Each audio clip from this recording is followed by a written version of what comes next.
Olá, pessoal, tudo bem? Mais um Trígono Coffee para vocês. Sou o Fusaro, diretor de RD Advisors. Mais uma história muito legal, tenho certeza que vocês vão gostar. Nós vamos falar aí com uma pessoa, um colega que tem muita experiência nesse mercado, uma história muito diferente. Eu acho que vocês vão curtir. Vamos começar a falar com o nosso colega Toffoli, da Rio Investimentos, no escritório da XP, muito bem posicionado, com uma estratégia muito interessante. Tudo bem, Toffoli? Tudo bom, Fusaro? Obrigado pelo convite. Vamos lá. Obrigado pela participação. Toffoli, a gente sempre faz um esquenta aqui, a gente sempre fala para entender quem está com a gente, né? A gente estava conversando nos bastidores, uma história bastante incrível, né? Me fala um pouquinho aí, Toffoli, quem é você? O que você estudou? Me fala quem é o Toffoli. Tá, bom, aliás, né? O Toffoli, imagino pelo sobrenome, meu é Fusaro, Toffoli, imagino que você deve ser italiano, assim como eu, né? Família é essencialmente italiana, daqui de São Paulo, parte capital, parte interior, e os meus dois sobrenomes são italianos, né? E outra parte da família veio dos Estados Unidos já, sei lá, muito tempo atrás, mas eu sempre morei no Rio, né? Sou casado, pai de 2 filhas, temos 2 cachorras que são consideradas filhas também, porque são grandes, são importantes. Tenho 56 anos, estou um pouco mais de 30 anos no mercado e passei por várias assim, experiências no mercado que foram muito úteis para o mercado que a gente atua hoje, né? Mas você nasceu onde? Eu nasci, na verdade, em Salvador, na Bahia.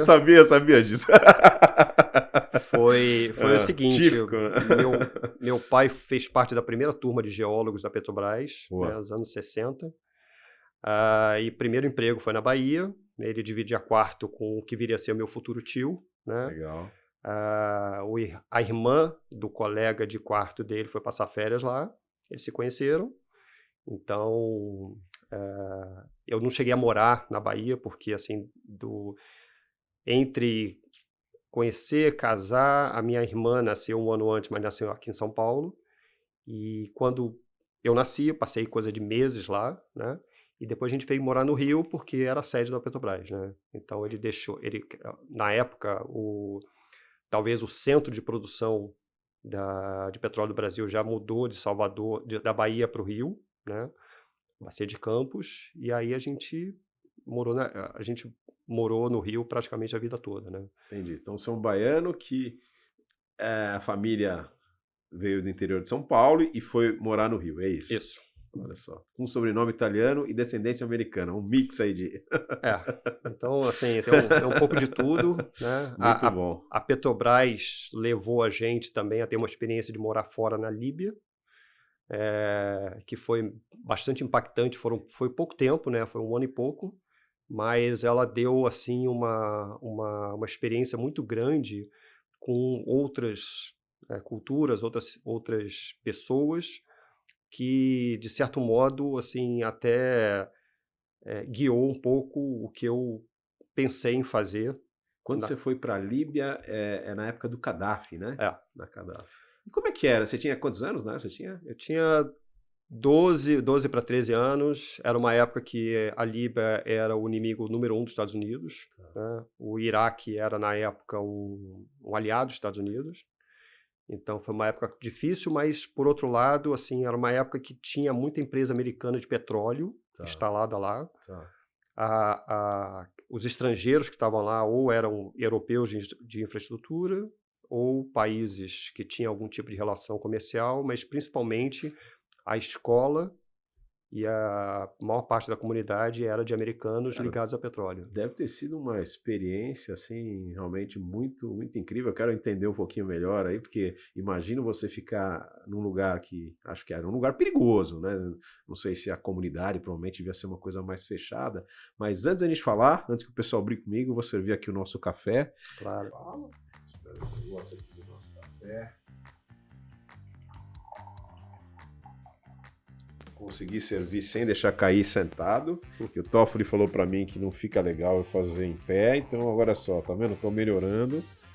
O pessoal da produção não reclamar comigo, não deixei cair. Ô, Toffoli, conta aí, cara, como é que é essa história aí, você ficar nessa... Era uma comunidade, né? É isso? Era uma comunidade que a Quantas gente... pessoas tinham, mais ou menos, assim, só pra ter uma ideia? Condomínio, devia ter umas 50 casas. 50 casas, quer dizer, E 50 era... famílias, aí cada uma de... Tinha outros brasileiros também? Tinha outros brasileiros, mas... Tinha empresa lá, Ingesa, tinha outros brasileiros, o corpo diplomático, talvez, Tinha assim. brasileiro, o que mais? Tinha o quê? Muito, como eu falei, muito americano, muito... tinha muito turco, Muito turco também, olha, legal. alguns de países da Ásia, Tá. mas a gente está falando assim de, por exemplo, uma comunidade que você convivia com 20 línguas e 50 nacionalidades diariamente, né? Caramba, E 50 nacionais, inacreditável. foi Como um é que vocês desafio. falavam, assim, era inglês Não, ou cada um era inglês, inglês? só que Tá. assim, o começo foi muito complicado, porque você é jogado num outro mundo, com outro clima, com outro sistema, que a gente levou muito tempo para... Muito tempo não, assim, algumas semanas para adaptar. Eu tenho um irmão 4 anos mais novo e o meu irmão 1 ano mais velho que eu, né? Então, o meu irmão ele não falava absolutamente nada de inglês. Tá. Mas em um mês ele passou a falar tudo. Olha só, Então, assim, tamanha iteração, que o loucura. mergulho foi muito grande. Depois de 1 ano, a gente já tinha muito mais traquejo em inglês do que português. Seus amigos, por exemplo, eram de qual nacionalidade? De tudo. De tudo? De tudo. Olha, que legal. E você Ah. comia o que lá? De tudo também? A gente comia... Assim, a Líbia era um país sempre muito restrito. A Líbia era como se fosse um país socialista, que Tá. tudo era racionado, tudo era controlado pelo governo. Então, assim, a gente não tinha muita opção, Tá. né? Mas a comida a gente tentava abrasileirar o Mas máximo possível. cada um fazia a sua comida na sua casa? Sim, sim. E aí, quando tinha aniversário, festa, como é que era? A gente conviveu muito com pessoas diferentes, com culturas diferentes, eventualmente na casa de filhos de embaixadores. A gente teve a oportunidade de viajar para lugares perto, que eram exóticos, né? Sim. Tunísia, Egito, Malta. Tinha brasileiros que deixavam as famílias em Malta. Então, assim, era um país que voo de 1 hora você chegava e você convivia com, assim, conhecia culturas diferentes, né? Você também, o meu ex-sogro, eu estava comentando com você, ele nasceu na Líbia, né? Em Benghazi, né? E ele passou parte da infância, que naquela época a Líbia deu sorte, quando ele nasceu era a posição inglesa, então no passaporte dele acabou ficando, né? Embora o pai dele seja inglês também, então também foi da British Legion naquela época, né? A mãe era egípcia e tal. E eu lembro que ele estudou, você falou de Malta, ele estudava em Malta também. E eu lembro que eu vi uma foto dele, era uma foto dele toda de bermudinha, com gravatinha. Você também, a escola era assim também lá? Não. A escola era uma típica high school americana. Era muito boa em termos assim de estrutura, de equipamentos, porque o país era muito restrito. E todo em inglês, obviamente, né? Todo inglês. Assim, professores americanos, o ginásio... Você parece americano, você não é um típico baiano, né? Não. O pessoal, quando você falava que era brasileiro, o que eles Não, o brasileiro, é interessante o seguinte, o brasileiro lá, o Brasil, na época, era um país que fazia muito sucesso no mundo árabe, na África. A gente ligava a televisão, passava jogos do Brasil. Tá, por causa do futebol. Quando tinha programa de música, era Toquinho e Vinícius. E a gente tinha assim a lembrança de que o Brasil abria portas. Sim. Né, por causa primeiro porque a gente não era, assim, existia um anti-americanismo lá muito forte, né, tanto cultural quanto político, religioso talvez um pouco até, mas tem um caso interessante que a primeira função da Petrobras lá era procurar água no deserto. Então eles tinham prospecção no meio do deserto e eles não foram lá para procurar petróleo. Petróleo tinha, né? Eles foram para procurar água e a Petrobras foi contratada para achar lençóis freáticos em lugares que não faltava água, né? E aí tinha acampamentos que viviam no meio do nada. Eram 500 quilômetros para um lado, para o outro, não tinha absolutamente nada. E tinha tribos de beduínos que cruzavam o deserto, assim como 3.000 anos atrás. Era a mesma coisa. Eles não tinham absolutamente nenhuma diferença. Quando eles chegavam no acampamento, Eles paravam, às vezes pediam alguma coisa, pedia sal, pedia água, tal, e era comum haver uma troca de coisas. E aí tem uma história que eles falavam o seguinte: chegavam tribos assim, caravanas, que falavam assim: não, nós somos do Brasil. É, Aí eu falei assim: não conheço. é, América do Sul, não não sei o que é conheço. isso. E falando em árabe. É. Não, mas a gente, assim, não, Brasil é a terra do Pelé. Aí os caras. Agora sim. E aí os caras não jogavam uma bola pra você? E aí, Toffoli, bote um bolão aí, não? Tá, assim, eles não sabiam. Você jogava bola ou não? Jogava. Jogava? Ó, tá vendo?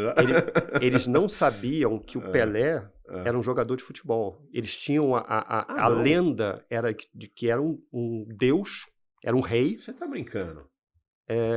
que eles não relacionavam com futebol. Era uma lenda que existia lá, que era um rei, né? E tinha foto, eles mostravam assim. Sim. Quando você falava que era. Era um O árabe atleta. tem uma dificuldade de falar o P, né? Não existe o P em árabe, então era Bili. Tá.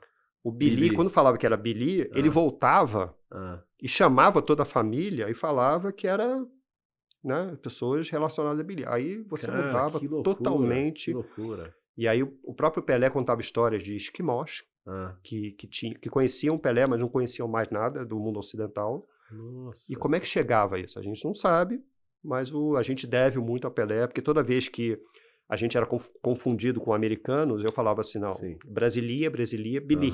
Sim. Aí eu falava assim, não, então você passa. Né? Entendi, então, olha que legal, a gente que bacana. não mexe com você porque abria um sorriso, mudava tudo. Tá. Como você falou, assim, se tivesse uma bola, a gente começaria a jogar lá. E com as crianças da sua idade, você tinha 12, 13 anos, você falou, você jogava lá, tinha esporte lá, como é que era? Eu tinha acabado, eu jogava basquete no Flamengo quando eu fui para lá, porque eu sempre fui muito esporte, eu sempre fui, assim, apaixonado por esporte, fazia tudo que tivesse na frente. Sempre joguei futebol, né, era diário, né, mas eu comecei a jogar basquete no Flamengo porque eu já tinha mais ou menos essa altura e tinha 12 anos. Né? Comecei a jogar com 10, era o mais alto, não era o melhor, mas era o mais alto, e dos mais altos eu não era o mais descoordenado. Então eu estava num ponto do gráfico ali que era um diferencial na época, né?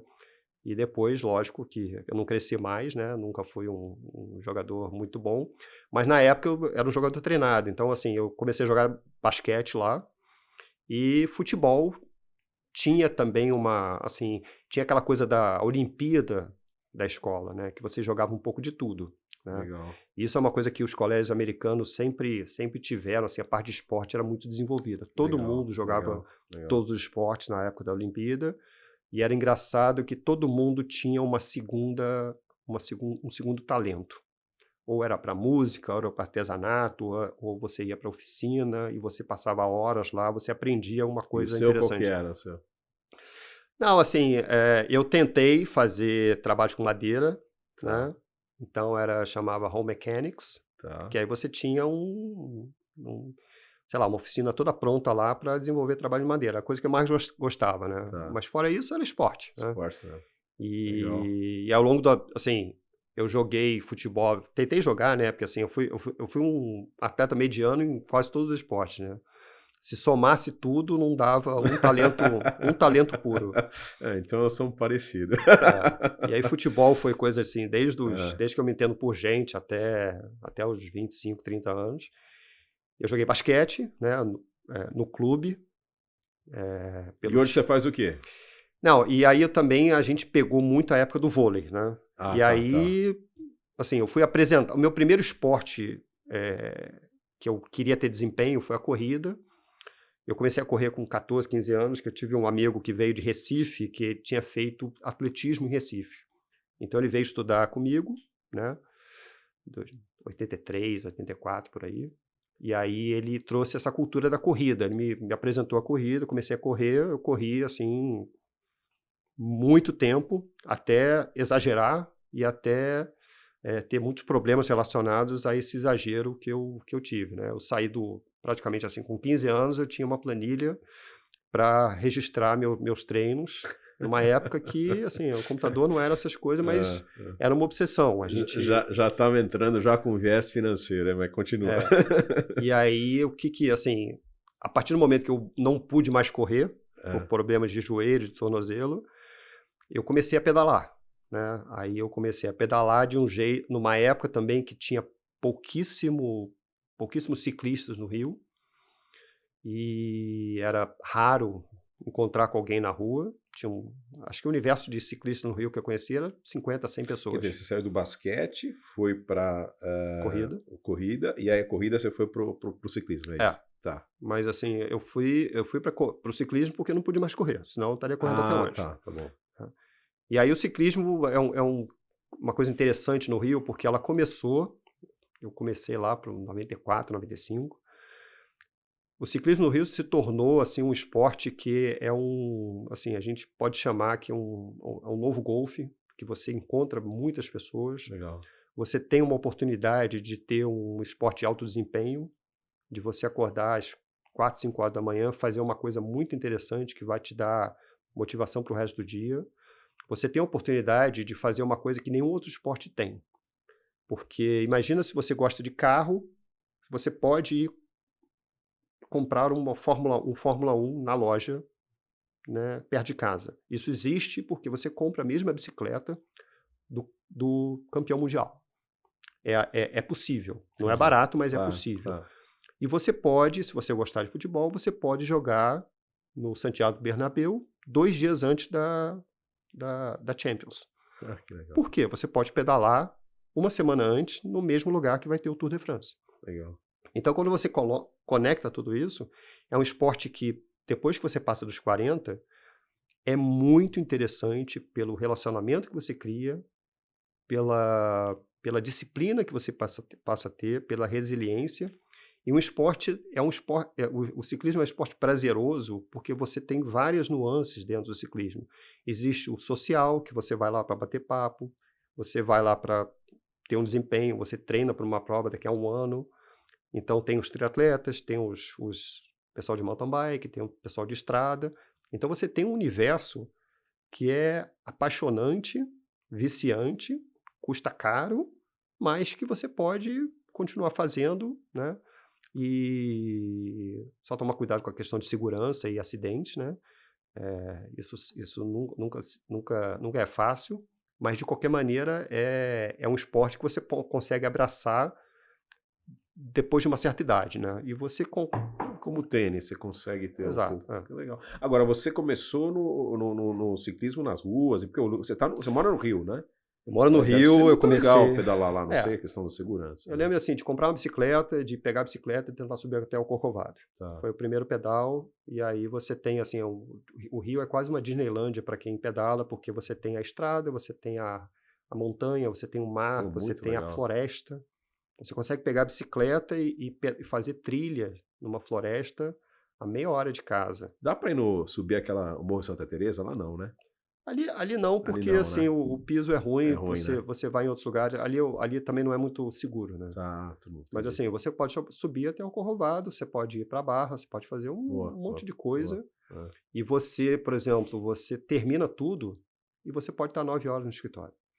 É isso que é interessante. Agora, você vai trabalhar de bike? Não.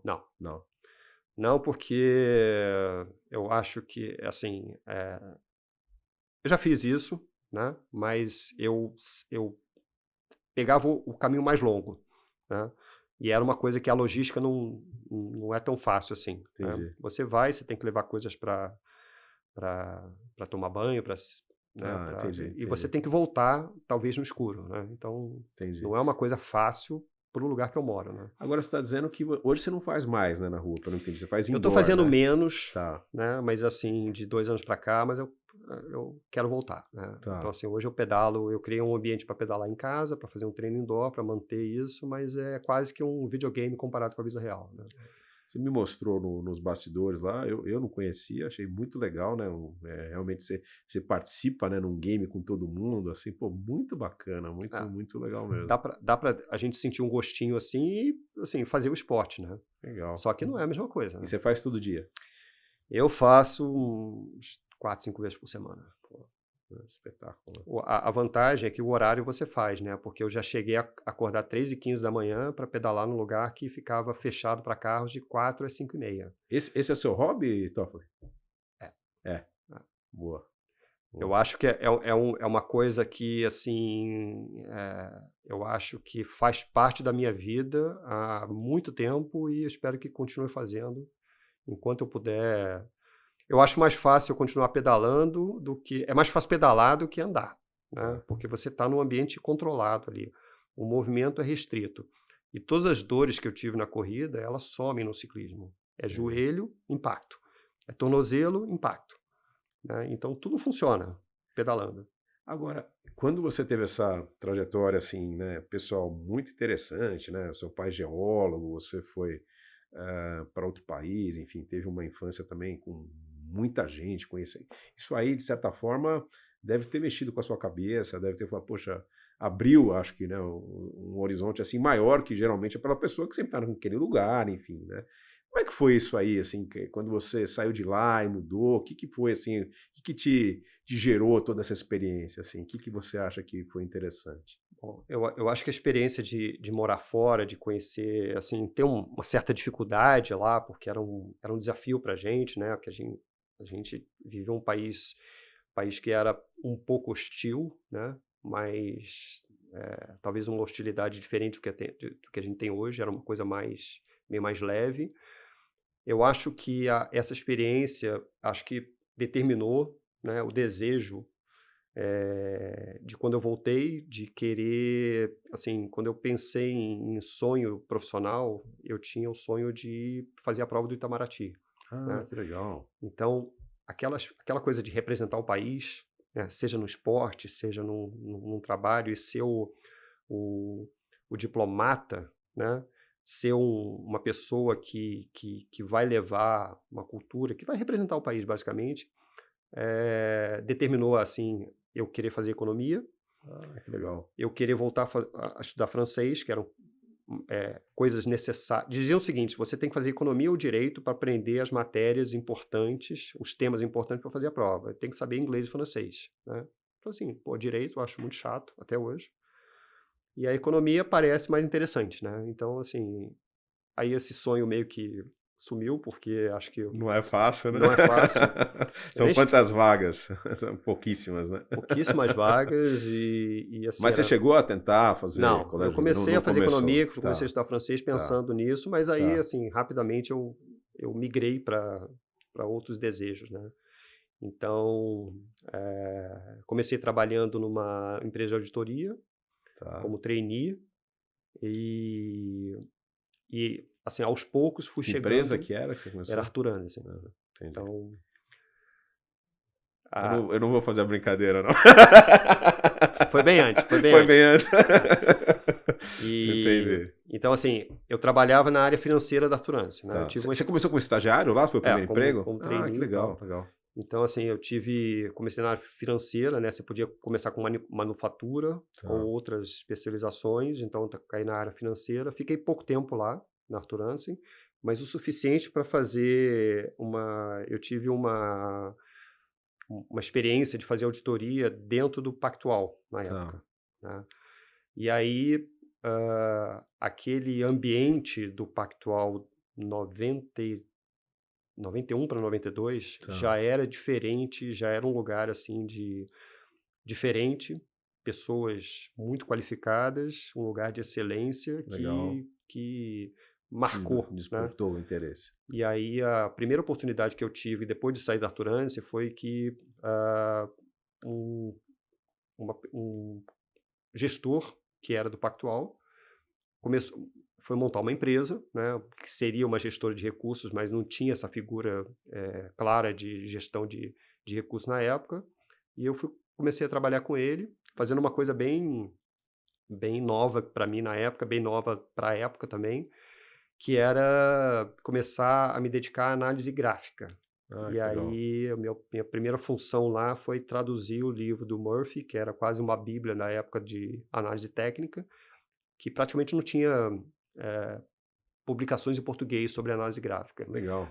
E reza a lenda que ele saiu do Pactual esse gestor saiu do Pactual porque ele queria introduzir análise gráfica, Entendi. e na época um dos principais O sócios pessoal do era BTG, fundamentalista. do Pactual, não Não quis. deixou. Então Entendi. ele falou assim, né? Tempos depois, esse mesmo sócio grande do Pactual passou a ter o seu Análise próprio gráfica. analista gráfico, Análise né? gráfica, tá. Então, assim, só o tempo que ele estava Sim, mostra que ele ele estava errado. estava ahead of time, né? E aí, isso, assim, me deu um pouco de embasamento para começar nesse mercado, mas depois a gente passou a fazer muito mais controle, eu tinha um certo budget para operar, eu tinha uma alçada de risco. A gente foi para uma DTVM, montou uma área de gestão. Boa. Essa DTVM me fez conhecer, como era uma área de gestão, a gente teve também uma pessoa que começou a operar lá, vinda do Sindan, na época. Depois viraria Fonte Sindan, que ele trabalhava com opções, né? E quando você sai do mercado de equities para derivativos, né, é uma mudança que, né, acho que cada um acha o seu perfil ali. Sim, sim. E foi interessante que eu aprendi bastante, né, a ponto de falar assim, eu preciso agora, né, ter o meu espaço. Sim, Né? sim. Eu fui depois convidado para ir para outra corretora para fazer tesouraria já com uma alçada maior e já Tá. com uma área teoricamente minha, né, Legal. para começar a operar. Isso foi de 97 até 2001, mais ou menos. Tá. Né? Tá. Passamos por algumas crises, crise do México, crise do Brasil, da Deval, bolha.com, né? Atentado do 11 de setembro, eu estava com operações, né? Foi também um período complicado e aí, assim, logo depois, logo que eu cheguei lá, tem uma história interessante, porque eu era uma pessoa que usava, né, operava volatilidade, arbitragem de vol, operava distorções no mercado de opções na Bolsa de São Paulo, principalmente com Telebrás na época, depois Petrobras, depois Vale um pouquinho, mas cada ação teve o seu momento, né?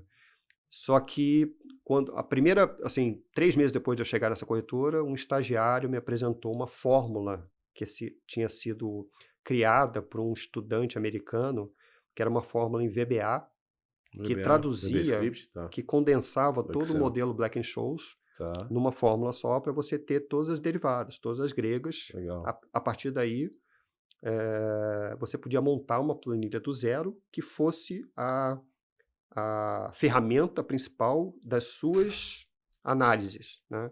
Então, eu podia ver e criar do zero uma coisa que era cada vez mais sofisticada. Quando esse cara colocou essa fórmula, eu tinha que pagar $25 para usar, mas tinha um período gratuito. Tá. Né? Eu acabei não pagando, né, na época, porque eu testei. Sim. Né, Funcionou? Funcionou. Eu vivi quase... eu usei essa fórmula durante 20 anos. 20 né? anos. Sem pagar nada? Sem pagar nada. Tá, $25, 20 anos, correção. Como é que é o nome do cara? Chamava Ray Steele. Ray Steele, tem uma cobrança boa aí, ó, com juros. Eu sei que o real não tá muito legal, mas, pô, acho que dá pra uma graninha aí, juros compostos. Mas tá devendo uma grana pra ele. eu queria ter tido a oportunidade de ir lá pessoalmente, mas depois eu não consegui mais achar ele, mas não achou. Eu tô devendo. De repente ele tem um filho aí, alguém assim, ó, se eu falar isso aí, daqui a pouco vai aparecer vários filhos dele com esse dinheiro. Ele sumiu, mas assim, foi como se fosse Não achou. Uma coisa aqui que mudou. E você acha que isso daí foi o grande game changer aí, que você conseguiu se profissionalizar, e isso contribuiu muito? A tecnologia, foi? Assim, na época era uma coisa... Quanto que você acha que deu de vantagem, assim, por quanto tempo você ficou, assim, na frente das pessoas que também faziam um trabalho parecido, mas não tinham essa ferramenta? A gente está falando o seguinte, era uma época que a internet estava começando no Brasil, né? A gente chegou a testar alguns produtos alguns softwares, né, de precificação, mas, por exemplo, o mais sofisticado que a gente teve foi um chamado Option Station, que pra gente aqui no mercado brasileiro só funcionava no final do dia. Então, durante o dia, a gente tinha um período como se fosse assim de ficar no escuro, e no final do dia a gente via o que teria sido bom a gente fazer. Mas com essa fórmula, eu tinha talvez assim todas as ferramentas necessárias para criar o meu parâmetro de o que é bom, o que é ruim, o que vale a pena, e testar modelo, simular, etc. E foi fundamental. Agora, voltando isso, assim, era uma época que isso acontecia no mercado, você tinha períodos que haviam algumas assimetrias, dois derivativos do mesmo ativo subjacente, eles têm uma relação de dependência, né? Então, assim, quando um está caro, o outro está barato, você tem aí a oportunidade de fazer alguma coisa. O principal é o seguinte, você precisa de uma cabeça boa para aquilo, que você não pode ser muito, tipo assim, você não pode ir na frente do programa, do mercado, e também não pode ficar muito atrás. Então você tem que ter a cabeça certa para operar, e no caso eu acho que eu tinha a ferramenta certa, né? Isso te levou quanto tempo, assim? Você acha que as pessoas que faziam um trabalho similar, para acompanhar essa forma que você tinha, demorou um tempo, então? Acho que demorou. Demorou. Esse mercado, assim, viria assim, ele ficou disponível, vamos dizer assim, para oportunidades durante muitos anos, né? Legal, Acho legal. que aqui no Brasil os primeiros robôs que chegaram, que tomaram um pouco dessa oportunidade, chegaram lá para final de 2009, 2008, 2009, porque aí você via que tinha um robô atuando, colocando e tirando ordens de um mercado que antes você tinha um humano, né, operando isso, É né? interessante isso, Toffoli, porque quando eu comecei com uma empresa de tecnologia que eu tinha, e a gente fazia consultoria, alocava profissionais de tecnologia, né? E falei, pô, como é que a gente pode fazer quando uma empresa pedir um profissional para nós, para mandar aquele cara mais rápido possível? E aí, sem querer, a gente acabou descobrindo, na época que tinha o Word lá, você colocava lá, por exemplo, o cara que é um cara de COBOL, uma linguagem e tal, e ele pesquisava dentro do arquivo Word, né? Uhum. E isso dava uma vantagem muito grande, porque a gente conseguia mandar um negócio besta, mas a gente conseguia mandar os currículos mais rapidamente. Isso fez com que a empresa saísse, sei lá, a gente tinha 2, 3 pessoas, 60 em praticamente 8 meses. Depois o pessoal descobriu, aí a gente perdeu essa vantagem competitiva. Uhum. Mas é interessante você estar falando isso, porque às vezes uma questão tecnológica gera uma vantagem gigante, né, com Sim. a concorrência. Muito, muito legal. É porque você pode testar, você pode se preparar antes de entrar, você pode avaliar cada operação, você pode simular o que pode acontecer. E eu estava dentro de uma gestora, né? Eu estava dentro de uma célula que tinha, vamos dizer assim, como se fosse uma análise de risco que não era eu que fazia. A gente colocava parâmetros que limitavam, às vezes, as operações. Porque quando você opera isso, se você estiver na ponta errada, você pode, assim, querer uma coisa muito pequena e, na verdade, você entrega um resultado muito ruim depois de um tempo, né? Você Então, usar a tecnologia a seu favor. Eu estava agora numa convenção da Veda, agora, e foi uma pessoa da XP, estava explicando o financial planning, né? Estava uhum, explicando o CRM e tal, e eles estavam dizendo que o assessor que utiliza essas ferramentas, a quantidade de receita que ele gera é muito maior do que a pessoa que fica só naquela coisa mais simples, né? Não vê potencial de cross-selling, o cara que às vezes está é, acostumado a fazer no papel de folha, né? Põe lá numa planilha. Quando você tem uma ferramenta que você sabe usar, o efeito realmente é exponencial. Muito, muito legal, exato. muito É. legal. E aí você partiu, continuando a sua história, você partiu disso aí, Assim, aí você saiu aí, da... assim, Ah, o passo seguinte foi procurar, assim, uma gestão própria, né, legal. para ter como se fosse, assim, um ponto que isso pudesse crescer, né. Isso depois virou um clube de investimento, que na época a legislação permitia que pudesse operar derivativos, Ah, de no uma clube? maneira Ah, muito mais aberta do que é hoje é mais restrito. tá. E o passo seguinte foi fazer o clube virar um fundo, né? E depois disso, eu me associei a uma gestora que era pequena, fazia só juros, chamava Allocation. Depois a gente se uniu a outra que passou a chamar GS Allocation. Tá. Então, assim, era uma estrutura pequena. A gente teve uma gestora de multimercados. Eu era talvez o principal tomador de risco, mas eu tinha a companhia de sócios que eram muito importantes para a gestão do negócio, né? Legal. E que entendiam muito mais assim, das do necessário para manter, para tocar e para gerenciar um fundo de investimento, né. Me deixavam, davam liberdade para que eu focasse nessa arbitragem, né? Entendi. E isso foi, assim, a gente teve uma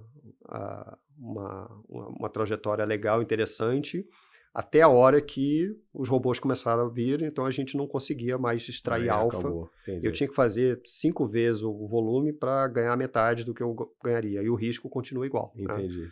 Então, assim, chega um ponto que acho que no mercado, uma coisa que eu aprendi é o seguinte: você precisa, desde cedo, saber o que você faz bem e o que você faz mal.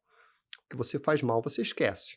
Ou você melhora, ou você descarta. O que você faz bem, você investe. Chegou uma hora que, pra gente ali, a gente começou a empatar muito, né? A gente não teve assim, perdas que pudesse assim, não, agora chega, né? A gente passou a não ter mais o diferencial competitivo. Entendi. Então, assim, eu não estou mais entregando alfa do jeito que eu entregava. A nossa sorte, talvez, assim, uma experiência boa que eu tive é que durante esse período da gestão, a gente teve a oportunidade de ter uma área de wealth, né? Uma família, talvez foi a família mais importante, que vendeu um negócio, construiu um negócio, vendeu um negócio e quis montar um fundo exclusivo, né? Legal. Então, eles deram para a gente esse mandato, chegou para a gente através daquele amigo de Recife, que me apresentou a corrida, ele também apresentou essa família, Que legal. então assim, a coisa voltou. Entendi. E aí a gente teve a oportunidade, ao mesmo tempo, de ser gestor durante o dia, durante o pregão, e alocador no final do pregão.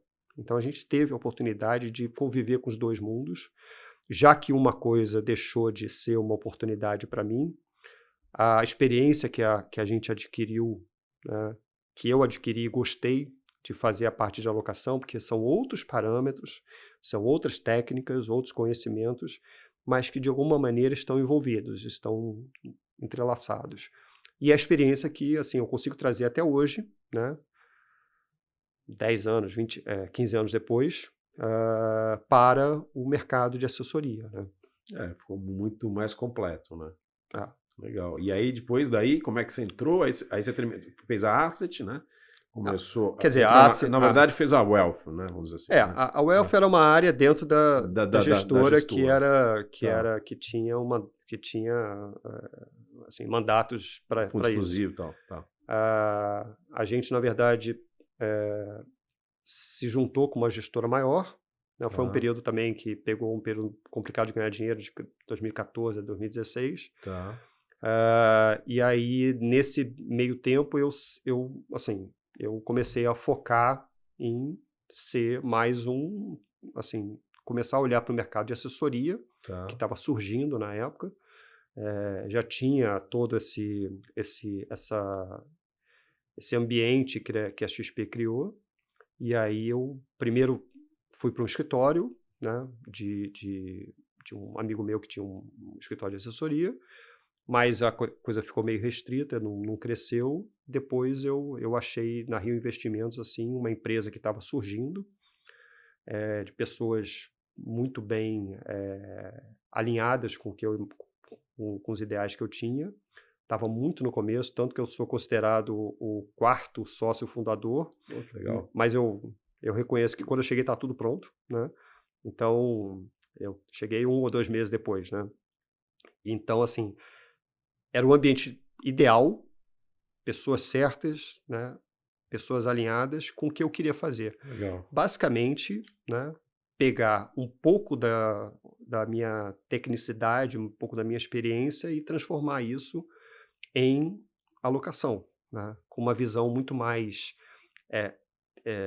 de asset allocation do que necessariamente relacionamento. Entendi. Eu tive na figura no Carlos Varela, Christian Menezes e Fabrício Albuquerque, que são os fundadores, toda a experiência deles terem construído uma carreira dentro do private, principalmente do Santander, mas foram outros bancos também. Então, eles tinham conhecimento que eu não tinha. Eu nunca tive essa experiência de banco, de private e de pessoas. Sim. Né?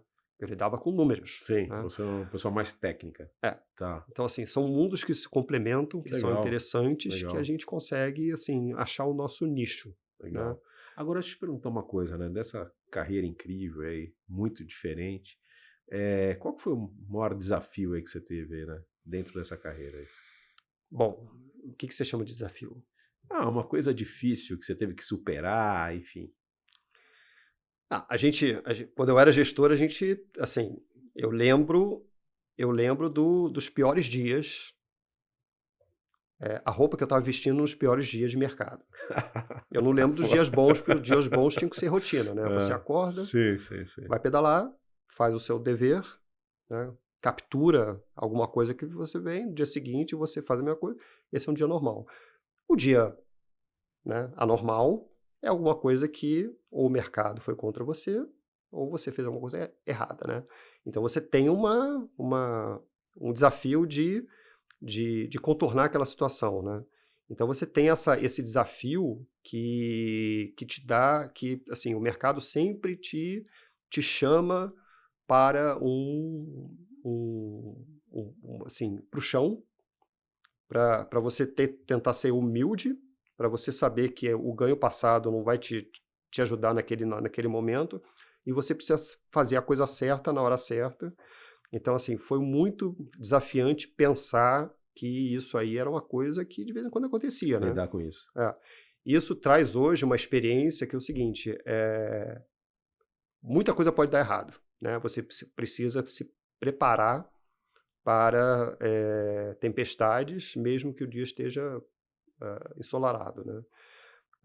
É mais uma cultura de quem já conviveu com o risco, e tem que colocar, se preparar para assim, e levar essa preocupação para os clientes, né? Acho que é um pouco disso.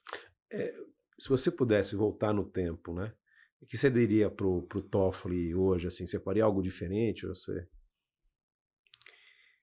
Bom, acho que profissionalmente eu acho que, assim, se eu pudesse, refazer o meu começo no mercado, em vez de procurar o cara que saiu do Pactual, eu tinha que procurar o Pactual, Entendi. né? Então, assim, eu acho que quem está começando a carreira, ele tem que procurar o desconforto, ele tem que procurar o difícil, ele não tem que procurar o lugar que ele trabalha, nem se vai ser presencial, se vai ser remoto, ele não tem que olhar para salário, ele tem que passar por um processo de aprendizagem que tem que ser importante para a carreira, né? Boa. Para Então, criar envergadura, né? ele tem que pagar para trabalhar se for preciso, né? Eu acho que o jovem que pode falar o seguinte, olha, ele pode ser bancado pela família por um tempo, ele não tem que buscar isso, mas isso aí vai voltar ao longo da carreira, né? Boa. Então, talvez assim, é um pensamento um pouco old school, né? Eu acho que o jovem hoje não tem essa mentalidade. A gente vê isso de vez em quando a gente busca fazer um processo seletivo, alguma coisa assim. Eu acho que existe um certo busca do conforto. No mercado. Eu acho que você tem que buscar o desconforto. E tem uma coisa interessante que eu pego do ciclismo. Uma vez entrevistaram um ciclista famoso na época que a repórter perguntou assim, você ainda sente prazer em pedalar? Aí ele falou assim, eu nunca senti prazer em pedalar. Mas por que você pedala? Porque eu gosto do sentimento que o sofrimento me proporciona. Que legal. Então, é assim, os melhores pedais que eu já fiz foi os que eu mais sofri, né? Legal. Você extrai, é uma coisa meio masoquista, eu concordo, assim, mas você extrai uma felicidade que foi conseguida, foi extraída a fórceps, né? Então, assim, o desafio é algo interessante, mesmo que você possa transplantar para outras áreas. É uma coisa que o esporte te dá, né? Você leva isso para a vida, você leva isso para o trabalho. Quando você faz uma coisa interessante de manhã, você se coloca um desafio que não tem nada a ver e você consegue, né, se tornar um profissional melhor, uma pessoa melhor a partir daí, né? Então, assim, naquele momento, eu acho que eu tive eu acho que eu não procurei, eu não fui no lugar certo para procurar experiência. Né? Entendi. Pô, muito legal, Então, muito legal. eu acho que eu voltaria atrás. Itamaraty, eu acho que é um sonho impossível, né? Aham. Outras coisas que talvez eu quis fazer também não, acho que não teria feito diferente, não. Entendi. Então, Muito bom. E a gente está falando da Rio, né? Me fala um pouco aí, qual que é o diferencial da Rio? Fala um pouquinho da Rio aí hoje. tá. A Rio foi fundada em 2018, como eu falei, com pessoas que passaram muito, muito tempo e tiveram uma experiência muito, muito boa no mercado de private. Eram officers do Santander. O que eles quiseram fazer? Né? Ao longo do tempo, né, 2017 ali e tal, eles quiseram usar toda a experiência que eles tiveram num ambiente que pudesse ser mais, vamos dizer assim, mais aberto, mais exclusivo. Então eles quiseram criar como se fosse assim, levar os clientes que eles estavam acostumados a atender dentro de um ambiente diferente, que pudesse crescer. Né? E a ideia foi criar como se fosse um escritório private no Rio, que era uma época que não tinha, Legal. né? E buscar esse nicho. Né? Esse nicho o que é o cliente private hoje? É um cliente que os bancos acham que têm um diferencial muito grande de tentar atender um cliente que a gente está falando de 10, 15 milhões. Né? O nosso cliente, a gente foca muito no cliente talvez de 3 milhões, de 5 milhões, que eles estão num limbo que eles talvez não tenham o atendimento que eles tenham no mercado private. Eles podem não ser considerados dentro do segmento private, mas eles são muito acima da média. Tá. Né? Então, são clientes que precisam de uma assessoria completa, de uma assessoria próxima, que talvez a gente possa dar, tanto pelas pessoas como uma estrutura. E aí a XP permite isso, porque a gente gosta de falar o seguinte, a gente tem um know-how do private. Entendi. O private a gente pode começar com um cliente que pode ter um potencial muito grande, e os números podem ser pequenos, o patrimônio pode ser pequeno, mas a gente está falando de um relacionamento de longo prazo. Uhum. Assim como a gente tem condições de atender clientes que são alvo também dos grandes bancos. Mas a gente está, assim, o nosso ticket médio, ele é relativamente alto dentro desse universo de assessorias. Né?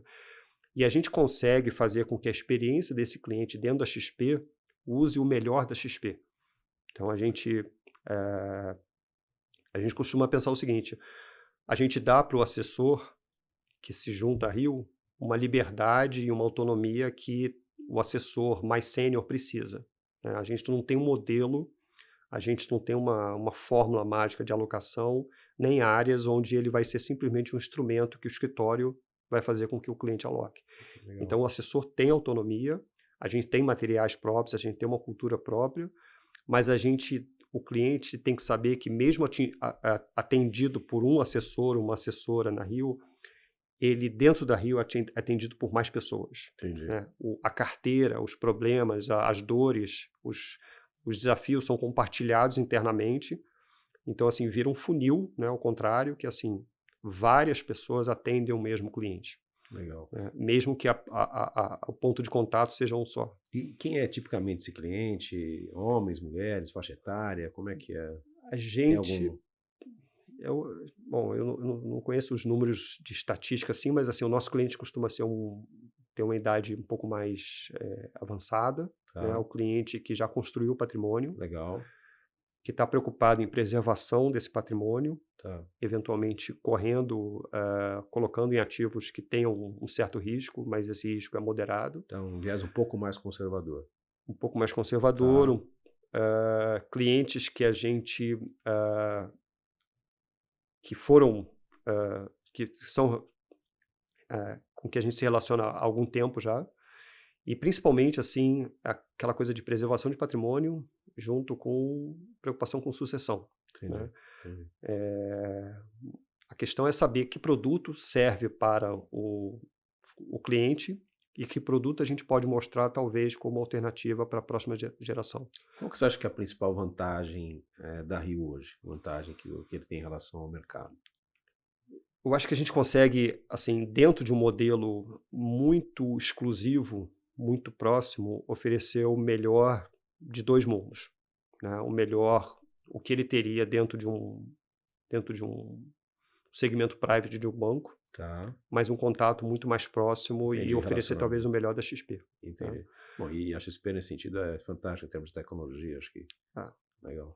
a Uhum. XP é uma, assim, sempre foi, já há algum tempo, uma plataforma muito completa, muito que evolui a cada ano.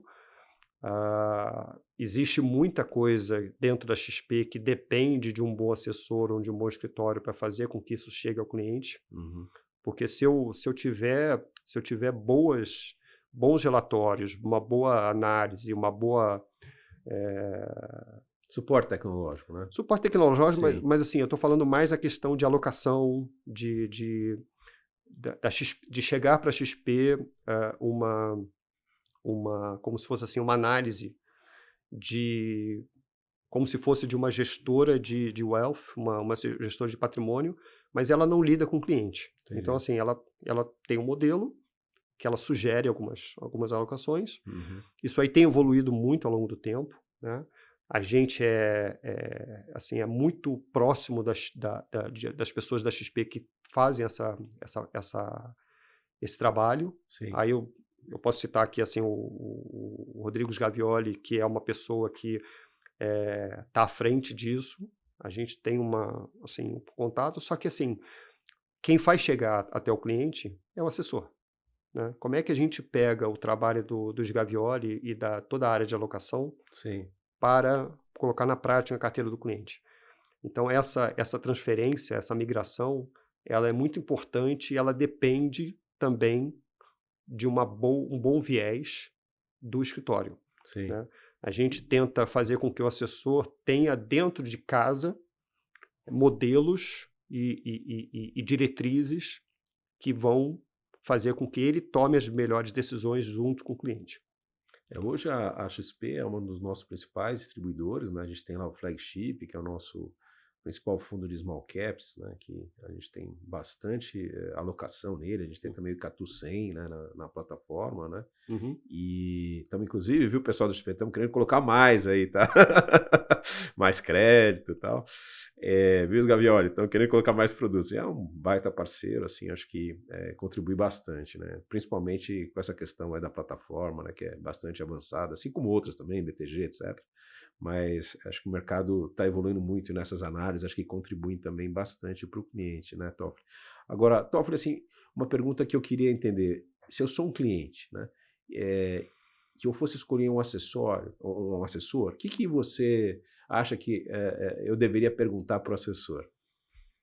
Tá, isso é uma pergunta interessante que eu não vejo essa pergunta sendo feita, ah, assim, o o que eu perguntaria para um assessor quando eu estivesse procurando. Eu acho que muita gente incorre no erro de procurar alguém próximo, né. Tem um sobrinho que entrou para a XP, tem uma pessoa que está me pedindo para levar carteira. O bolso é a parte mais sensível do corpo humano. Então, assim, ele está colocando uma talvez a a a condução de um patrimônio, uma pessoa chave na condução do patrimônio, nas mãos de uma pessoa que pode não ter experiência. Talvez eu perguntaria qual é a experiência que ele teve, que tipo de experiência ele teve, quais são as diretrizes que aquela carteira é levada, é conduzida, e principalmente, assim, qual o modelo, né, e qual o tipo de alinhamento que Isso é aquela super que importante. o assessor, que o escritório tem com a carteira. Isso é muito E a importante. gente está numa fase de transição de ter hoje 2 modelos que convivem, né, que podem conviver por um tempo, que é o modelo de comissão e o modelo de O fee-based. fee-based, né. Tá. E para a gente é claro, pelo nosso modo de se relacionar com o cliente, que o modelo fee-based é muito mais alinhado com os interesses do cliente do que o modelo de comissão. Explica um pouquinho, às vezes tem gente que não sabe, Toffoli, como é que é, qual que é a diferença desses modelos, quais a vantagem, desvantagem, como é que é isso? Isso me parece que nos Estados Unidos já está evoluindo para esse modelo, né, também, né? Já, assim, o modelo de comissão é o seguinte, você no banco... Que é o modelo que todo mundo tem hoje, né? Quando você é cliente do banco, o fundo que você aplica no banco, que tem a gestão do banco e outros produtos, você tem um custo. Né? O custo de um fundo é a taxa de administração, né, que todos os clientes pagam.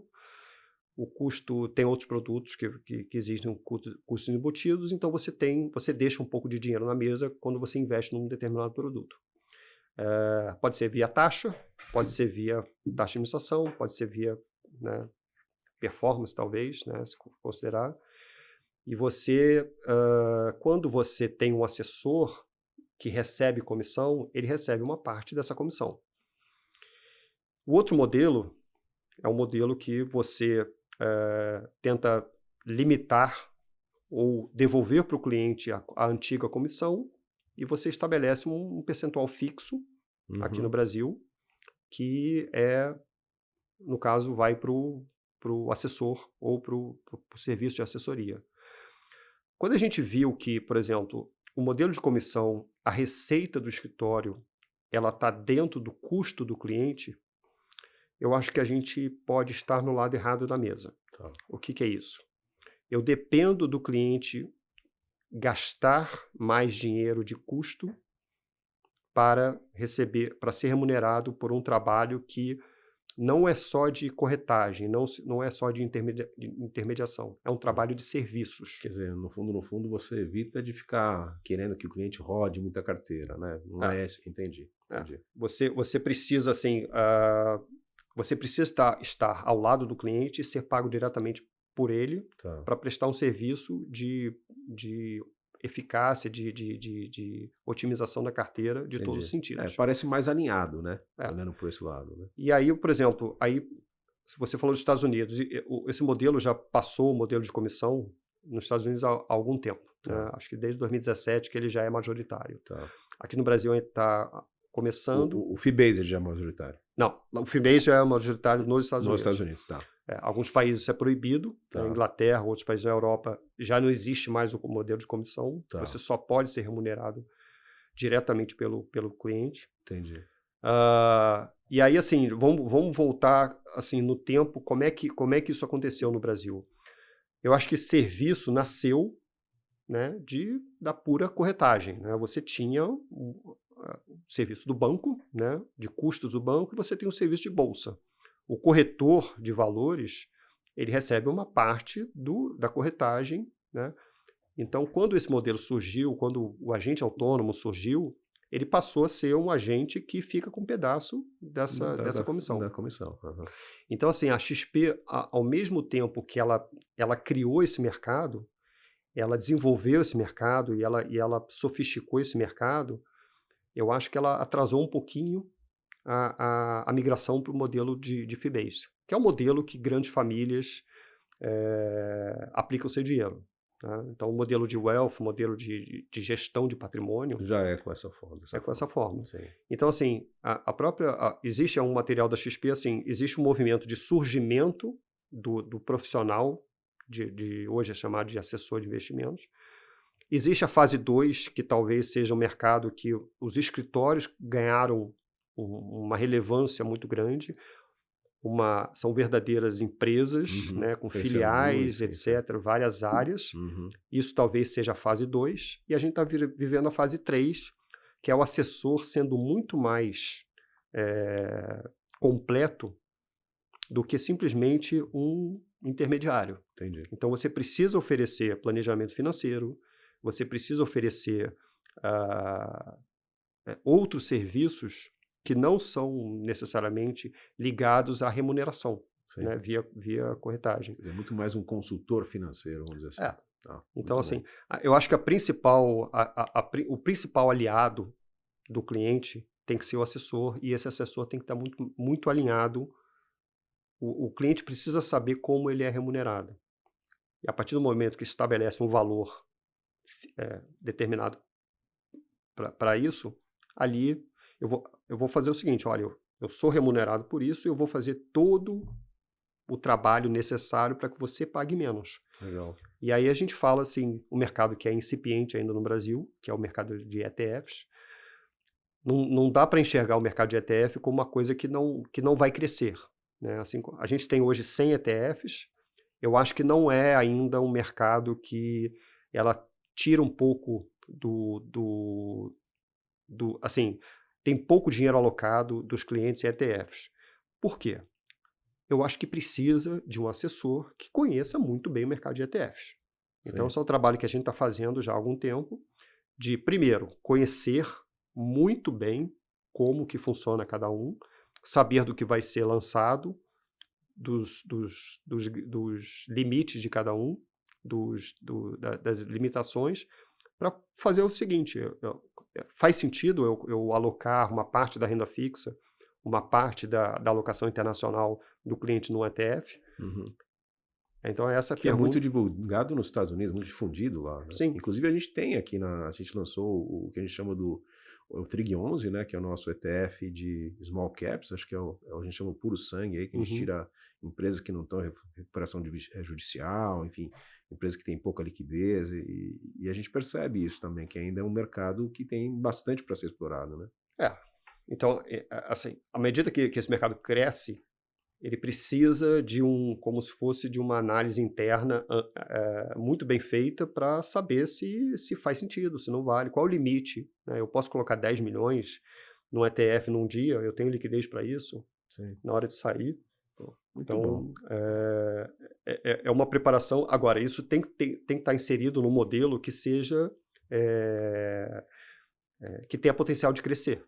Sim, Né? sim. A partir do momento que eu deixo de ser remunerado pelo produto, eu posso ser remunerado pelo serviço. Sim. Né?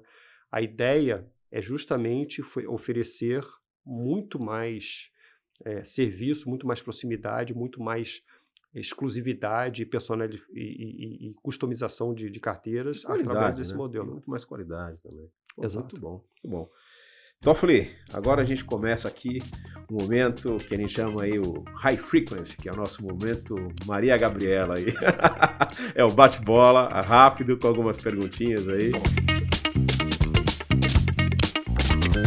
Uma cidade inesquecível. Bom, vou citar duas aqui. A cidade da minha infância, que eu passei férias, Luiz Antônio, interior de São Paulo. E eu tenho uma coisa que talvez eu possa citar agora, que toda vez que eu vou para Londres, parece que eu tenho o sentimento de voltar para casa. É um lugar que gostaria de conhecer. Bom, Japão. Eu quero aprender Eu gostaria de saber fazer muito bem algum trabalho manual. Assim, aí eu posso estender assim, música, sei lá, escultura, trabalhar com madeira. Eu gostaria de, no meu tempo vago, fazer alguma coisa com as mãos. Um filme. Bom, o filme que me fascina até hoje é Poderoso Chefão. Muito bom. Uma pessoa que admira. Uma pessoa que eu admiro muito, que eu tive a oportunidade de conhecer mais de perto, foi o Bernardinho. Bernardinho, viu? Bernardinho é um cara que, assim, acho que seria bem sucedido em tudo que ele faria. E aí outra pessoa de potencial, assim, que eu coloco na mesma categoria, na mesma prateleira, é o Felipe Luiz. Qual o melhor conselho que você já recebeu aí? Assim, uma frase ou um conselho que responde essa pergunta é: a gente tem que se preocupar com o que a gente pode mudar. Tem coisas que a gente não pode mudar e tem que aceitar. E tem coisas que a gente pode mudar que você precisa trabalhar para que isso mude. Então, é você aceitar certas coisas e trabalhar duro para mudar o que pode ser mudado. Pode ser mudado. Isso vale para um gestor, isso vale para qualquer pessoa.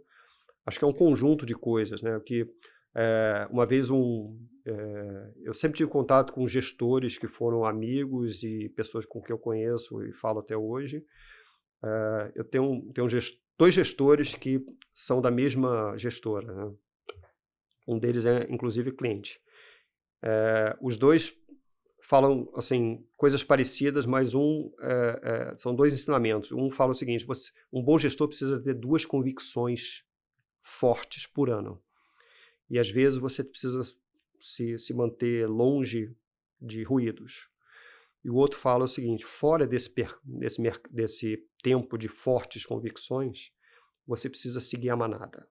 Seguir a manada é o seguinte, é saber seguir o fluxo, né? Mas o que é difícil? É você entender o fluxo, você saber o fluxo.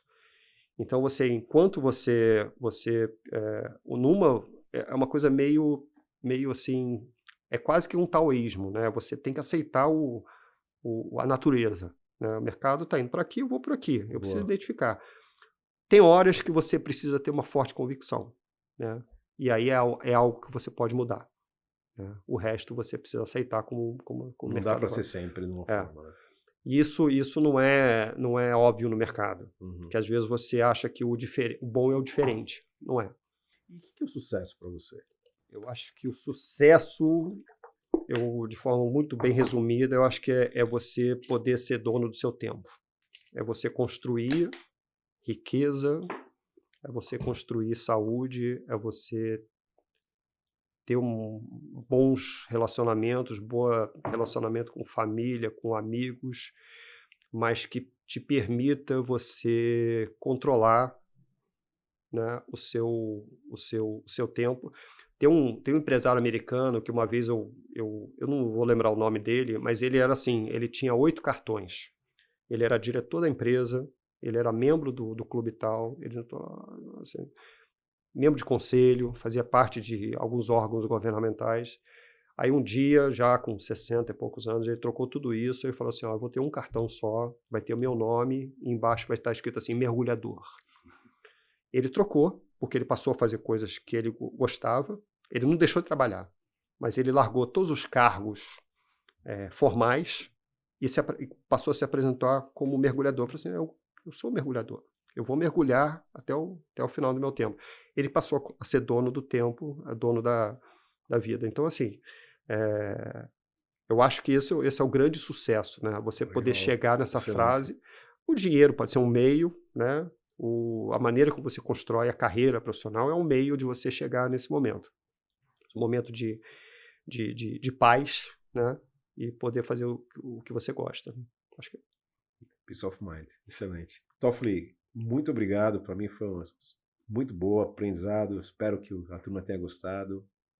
Se você quiser falar alguma coisa, fica à vontade. Bom, obrigado pela oportunidade. Foi a primeira experiência, assim. Eu sou espectador assíduo de podcast, né? Então, assim, estar dentro aqui do estúdio é bem diferente. Eu convido a todos para conhecer melhor sobre a Rio Investimentos. A gente está no Instagram, no LinkedIn, no site. Mas a gente é basicamente um escritório de relacionamento muito grande com o cliente, de alinhamento, de olhar para o longo prazo e de uma maneira muito próxima, né? Acho que muito do que a gente faz está escrito, inclusive, está descrito, inclusive no nosso escritório, é uma casa em Ipanema, a gente tem outro escritório em Niterói e a gente preserva muito isso. É um pouco old school, né? Não é um relacionamento distante, nem automático, né? Mas a gente usa de todas as ferramentas modernas para fazer a coisa à moda antiga. Então, um pouco por aí. Obrigado, Fusaro. Obrigado. Pessoal, mais uma vez agradeço a atenção de vocês, mais um episódio muito interessante. Vocês vejam que tem várias estratégias, né? Tem pessoas que buscam alternativas e diferenciais, enfim, não tem um modelo perfeito e é isso que a gente gosta de mostrar aqui. Obrigado de novo e até a próxima com mais episódio. Um abraço a todos.